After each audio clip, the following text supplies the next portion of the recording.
Hey everyone! In this video, I'm going to tell you about 3 intriguing stories involving neighbors. So grab a coffee and pay attention. I have lived in 3 houses in my life, 2 with my family and the current one where I live alone.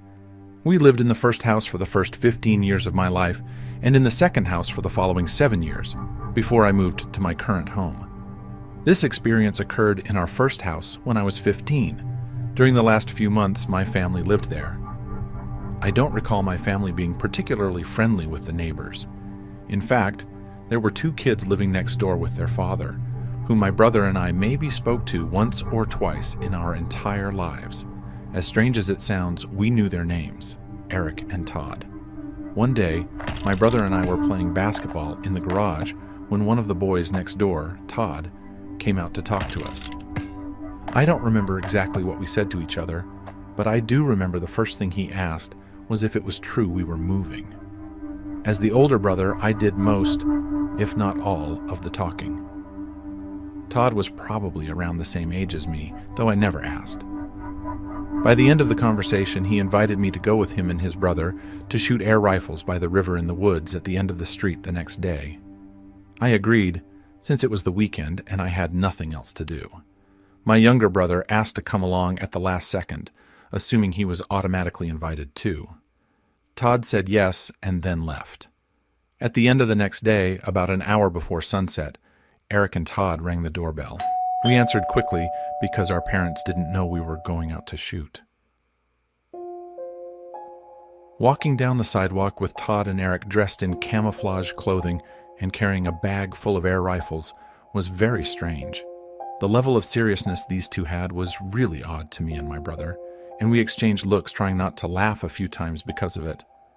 We arrived at the woods, speaking few words. I could already tell these 2 were men of few words, maybe why we had never officially talked until then. Todd threw the bag on the ground and opened it, while Eric aggressively broke a branch off a tree and threw it into the river. My brother and I looked at each other again, this time not finding it funny. Todd took out some guns and handed them to us, then dropped the bomb and said they were real guns. Eric took a loaded gun from the bag and started shooting at trees on the other side of the river. When I realized he wasn't joking about the guns being real, I was mixed between anger and confusion. I took the gun from my brother's hand and put them both back in the bag. I said we weren't comfortable with that and needed to leave. Eric stopped shooting, and the 2 of them looked at us with somewhat angry expressions. One of the 2 boys shouted a swear word at us as we were leaving. I always had the feeling these 2 were troubled kids, but this confirmed it. I told my brother not to talk to them anymore for the rest of the time we were living there. We told our parents at dinner that they were strange kids, but we didn't mention the guns. I woke up that night with a cold breeze hitting my face. My window was wide open. I felt something hard pressing against the back of my head as I looked out the window and someone behind me said, "Shh." Somehow, I didn't scream or jump, just stayed calm. I managed to understand what was happening surprisingly quickly. I heard Todd's voice whispering behind my head, telling me that if I told anyone, especially his father, about the guns or the visit, he would come back and kill me and my whole family. I replied with a trembling, quiet voice, "Okay." He pushed my head with the gun before leaving through my window. Every night after that, for months, I caught Todd or Eric at a certain window of their house looking into my room or my brother's room. Their behavior became increasingly strange as our moving date approached. Just a week before we moved, a stone was thrown at my window one night. Around 1 a.m., I opened my window and saw Todd pointing a gun at the window, feeling like I was going to die. I ran out of the room, only to hear the 2 boys laughing hysterically. I heard one of them call me a sissy. There were 2 more occasions that week where the 2 harassed us, and in the end, I can't think of a better time for us to have moved away from there. After all these years, neither my brother nor I have told anyone about the boys or their threats. All I know is those 2 boys were troubled, and it was a good thing we left when we did. I have always hated almost all of my neighbors, just out of college and living alone, but that comes with its price. I'm in a really bad area, the only place I can afford a house, so I wasn't expecting ideal neighbors. On one side, the neighbors always have loud music, and on the other side, the scariest people I've ever met in my life. There are two women living next door. One woman in her 60s, who is unfriendly and honestly doesn't seem completely present, and a younger woman who has some kind of severe mental disability. I have no idea what the relationship is between the two. I used to sit on my front porch and look over to see the older woman holding the younger one while she had some kind of episode. She would cross her arms and rock back and forth rapidly, screaming and making noises. Sometimes she would even look at me, point, and mutter things to the other woman. It's quite disturbing, actually. Sometimes I even go inside when I get too uncomfortable. Anyway, it was a night like any other. I had to go to bed early because I had work the next day, but the neighbors next door were making an unusual racket. I could hear the disturbed woman screaming and causing a scene while the older woman shouted in distress. This went on for about an hour, and I couldn't take it anymore. I marched over to the house next door and knocked on the door. The older woman answered and greeted me with a, "What the hell do you want?" I politely asked her to lower the noise. In response, she raised her eyebrows and lowered her head, clearly annoyed by my request. That's when the younger woman came into the room screaming, "How dare you?" repeatedly. The older woman held her back and then slammed the door in my face. I had no idea what had just happened, but I felt like I hadn't accomplished what I came to do. I went back to my bed defeated, but I noticed they had finally quieted down next door. I finally managed to sleep. Well, I woke up feeling like the night had passed too quickly. I looked at the clock and saw it was only 3 a.m.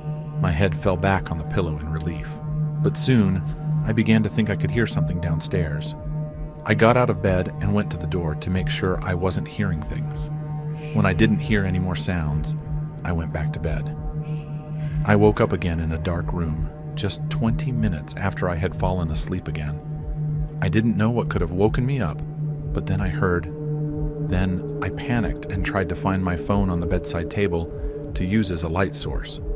But when I found it, I didn't dare turn on the light. I looked around the dark room silently, trying to find some kind of dark figure in the room. I looked at every corner of the room, and even though it was very dark, I could tell there was no one standing there in front of me. This time, I saw a black, shadowy object on the edge of the wooden wall of my bed when it revealed that crazy woman face. When I finally calmed down, a shiver ran down my spine when I realized that the dark figure was not in the room, but reflected in the window. It was the younger woman, with her eyes fixed on me through the glass, her expression a mix of desperation and contained anger. She was not alone. In the background, in the darkness of the room, I saw a shadow move, almost imperceptibly. A slight hand movement, as if waving to me slowly and sinisterly. Fear paralyzed me for a moment. What did she want? What was she plotting at that dead hour of the night? My thoughts tangled in a web of fear and suspicion. I quickly closed the curtains and stepped away from the window, struggling to control my rapid breathing. That night, the sounds coming from the house next door ceased completely. The next day, the two women didn't appear on the balcony as usual. A disturbing quietness filled the air. I wondered if I should call the police, tell them what I had seen. But something inside me said not to mess with them, not to provoke the unknown that lived next to me. Since then, I try to avoid looking in that direction at night. But as I pass by their house, I feel the younger woman's eyes on me, as if she's always there, watching, waiting. And sometimes, in the quietest moments of the night, I swear I hear distant whispers echoing through my mind, as if the walls of the house next door hold secrets they prefer to keep hidden. And so, between the unknown and uncertainty, my conviction to avoid those windows solidified, because you never know what might be lurking in the shadows, waiting to be discovered. 5 years ago, my neighbor Charlie, or Charles as we call him, informed us about his 14-year-old son's disappearance. He reported it to the police. It made the news. It was everywhere. My wife and I felt absolutely horrible and always offered help in any way we could. As the years passed without news of their son, we assumed they had eventually accepted the reality that the worst had probably happened. My wife and I never had the courage to ask if the body had been found. Occasionally, Charles and his wife would invite us over for a barbecue during the warmer months. We noticed neither of them was the same since their son's disappearance. Charles's wife, Kathy, was always quieter and more reserved, and Charles seemed more nervous and strange, both understandable to some extent.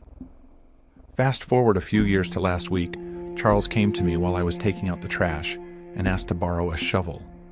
Without hesitation, I ran to get my best shovel, without asking why he needed it. He thanked me and said he needed to do some work in the yard and would return it the next day. He then disappeared into his backyard. I went inside, and from an upstairs window with a clear view of Charlie's yard, I could see him digging a very large hole in the ground.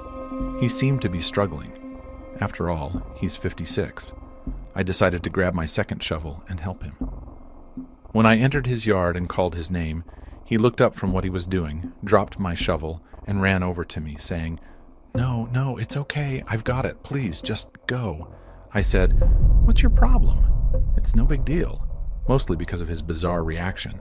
He told me, I'm not letting you use that shovel in my yard, and then pointed to the gate, as if I were a dog. I was so surprised by his behavior that I simply walked away without another word. I went upstairs to spy on him from the window. He was digging the hole for at least another half hour. When he finally seemed to be done, he started looking around, as if checking if anyone was watching. Then, before I could think to hide, he spotted me at the window. All I could do at that moment was casually walk away. He was up to something, and I wanted to find out what. I kept checking on his yard from time to time, but he wasn't digging anymore. I figured he knew I was watching and would wait until it was dark, and I was exactly right. At 1:30 a.m., I heard the sound of a shovel hitting dirt outside. It was too dark to see anything from my window, so I quietly went out and peeked over the fence into his yard. I could clearly see him digging. When he went back inside, I took the opportunity to sneak into his yard and see what was in the hole he was digging. Only the moonlight revealed a small piece of a black garbage bag sticking out of the ground at the bottom of the hole. I looked at the back door and back at the hole. I did this 3 more times, deciding whether or not to see what was in the bag. In the end, I decided to quickly run back to my yard, and it was a good decision as he came back out seconds later. But he wasn't digging anymore. In fact, he disappeared to the other side of the house and didn't return. I went back to my house and got into bed, trying not to wake my wife. The next day, the first thing I did was look out the window to see that the hole in Charlie's yard was completely filled in. I also noticed that his SUV was parked on the street instead of in the driveway. I don't know what happened for the rest of that night, but I am disturbed by the thought that what was at the bottom of that hole could be his son's body. For all I know, he dug that hole to remove whatever he had buried there and take it somewhere else. This is all speculation. Call me crazy if you want. I haven't told anyone, not even my wife, and I honestly don't know what to do. Charles never returned my shovel. I won't ask for it back. In fact, he has been avoiding me since then. And something disturbing happened yesterday. By coincidence, I looked out the window towards Charlie's house and saw him standing at one of his windows looking at mine. When he saw me, he closed the blinds, and this was in broad daylight. I have no idea what to do, but I am honestly terrified.